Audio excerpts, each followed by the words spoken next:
Let your name be glorified in our midst. Mag-glorify nawa ng aming mga bibig ang iyong dakilang pangalan sa lugar mong ito, Panginoon. And let your will be done in our life. Wala kaming ibang sasabihin, kundi salamat, Panginoon.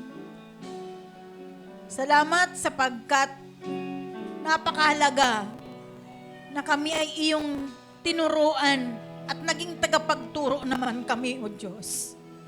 Salamat po sa lahat ng bagay na ginawa mo para sa amin. Kahit na ang kapalit nito, yung dugo mo, yung buhay mo, na tumigis dun sa krus ng Kalbaryo. And yet, we are here now, giving all the glory to your name, O God. Hallelujah, Jesus. Hallelujah. Let your name be praised in the midst of us. Be the glory. Wala kaming ibang sa masasabi kundi ang sumayo ang kapurihan, ang kaluwalhatian, at ang karangalan. Hallelujah, Jesus. Hallelujah, hallelujah, hallelujah. Let your power be upon us, O God. In your presence, Lord. Sa pamagitan ng makapangyarihang mong pangalan at ng iyong Espiritu. Mahayag ka ngayon sa aming kalagitnaan. O halalaya baya siya kandororo. O lalayaya siya kandororo bayoso. Mabuti kayo, Panginoon. Mabuti ka nga, Panginoon. Wala kang katulad. Hallelujah. Lord, mula sa mga oras na ito,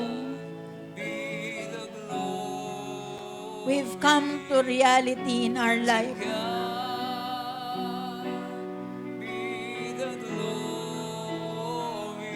How you valued us in your eyes. Paano mo kami, Panginoon, pinapahalagahan?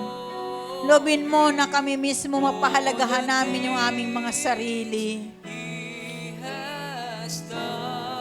Pahalagahan mo, Panginoon, ang lahat ng mga anak mo. Saan man sila naroroon ngayon.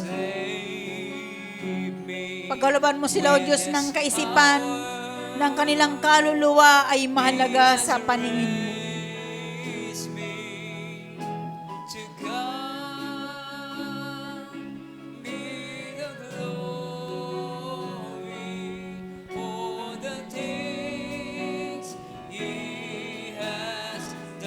Amen. Hallelujah, Jesus.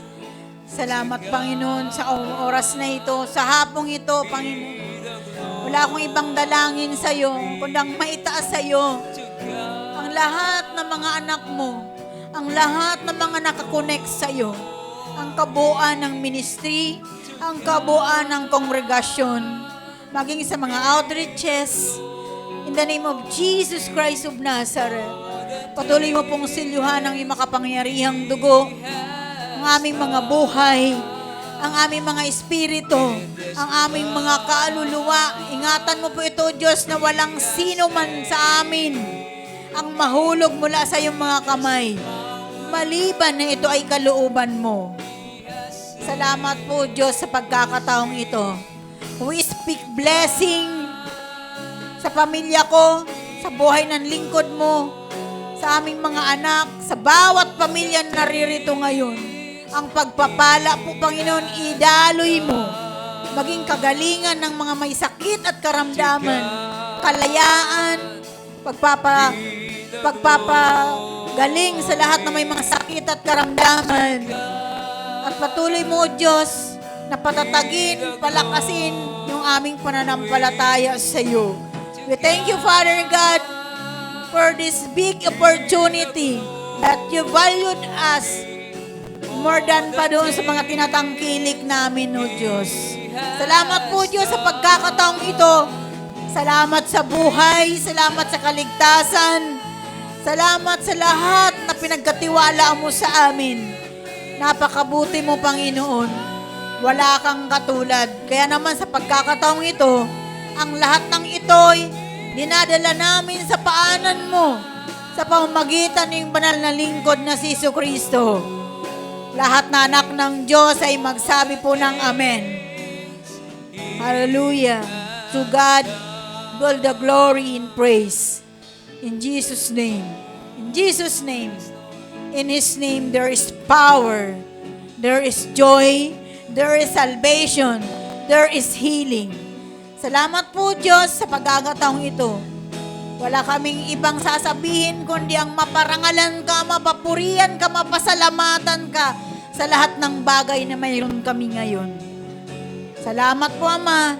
Ang lahat ng ito'y binabalik ko sa iyo sa tanging pangalan ni Jesus. Amen. Praise God. Palakpakan nga po natin ang ating Panginoon.